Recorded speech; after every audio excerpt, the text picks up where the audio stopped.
So, welcome back to MyLeaderSource.com. Today we're going to be going over the ball slam, also commonly referred to as the med ball slam. Rodney's going to be helping me out. As you can see, not a lot of bounce, all right? So, med ball slam.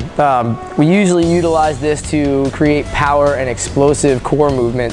One on the extension and two on the slam down. We're going to be utilizing this stretch reflex as we come overhead and really cream this ball. Okay, so it's a lot of power in the core, as well as you'll get some posterior chain work by pulling that ball up. So your glutes, hamstrings, quads, lower back, shoulders, arms. It's pretty much an all-encompassing move. Great to do if you're looking for a cardiovascular benefit as well as a strength benefit and power benefit. And not to mention take out some aggression on your balls. Yes, and also you can take out some aggression on that ball, all right? So if you're upset at somebody, great exercise to do.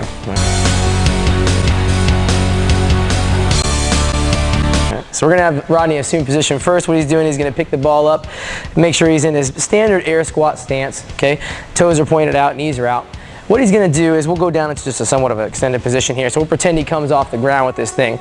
He's going to extend his hips, come overhead with the ball into full extension, right? And then what he's going to do is he's going to squat down and pull his body over and slam that ball, okay? So we're going to do that one more time. Let's come straight from the ground too. So he's got his chest upright. He's coming in the squat. He's going to pull and extend up, get the ball overhead, and then slam it down. Go ahead. Let's do 5. Okay? So he's going to come up, full extension, pull it up, and slam. Good. Good. 3, keep it going. Oop, 4, good. And good, relax. Excellent job. So, as you notice, already got the heart rate up, right? Yeah, I got it all rhythm there too. Pretty well, that's all right. And so it's tough to keep rhythm. What you'll find, especially if you have a low bouncing ball, is that you'll have to follow it down in the squat, which is one of the key points. Is we want to make sure as we go down, we want to set that back up for good pulling position, just like we would in an air squat or a deadlift, right? So that lumbar stays in extension. As we pull up, everything extends, and then we violently slam down, and we try to position our body for the catch in that squat. Excellent job. Very simple exercise, guys. Key point really is just making sure that ball stays as close to your body as possible. When you do slam it down on the ground in front of you, you want to make sure that you're aiming right between your feet, not out in front of your feet, but literally right between your legs. That will help you trap the ball on the bounce up, okay?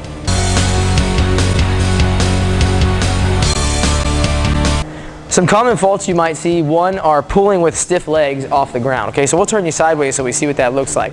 So if you look, pulling with stiff legs, what will happen is he'll get this bent over position, his back will be rounded, all right? And he'll pull up and you can see automatically the stress on the lower back, okay? So we want to make sure to correct that position. We're in a nice squat position. We're going to pull that chest up, flatten that spine out a little more for me, Rodney. Pull up, and there we go. So from there, he's going to drive out of the bottom, extend, and slam. Good, you can relax for just a second. So, first things first, start with that nice bent position, chest up nice and tall. Secondly, not reaching full extension overhead, trapping the ball just right on top of the head with these bent arms. So he's going to come up and the ball's here. This is not full extension. We want to get full extension to really open up that ab and really aggressively slam that ball in a full range of motion. So if you're stuck here overhead, we want to extend the ball up and then come down with it.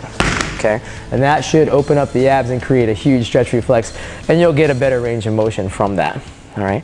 Secondly is not following the ball down into the squat and stopping your repetition short by just dropping it. Okay, so as you can see, he's not really coordinated right now to pick it back up, which is okay when you first start. This is generally what tends to happen as you figure out the bounce. Once you guys get comfortable, you'll see he can start repeating, and he'll find that bounce eventually to where he can time that squat and stand right up with it. And one more for me. Good. And relax. Good. And so those are the common faults associated with your ball slam.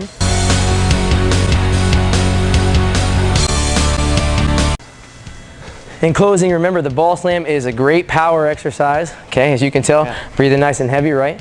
You can really take out some good aggression on it. Stick with light weight. This is a movement to help develop speed and power of the core and the entire body. So pick a weight that's light at first. Go for as many slams as fast and hard as you possibly can and build up from there in weight.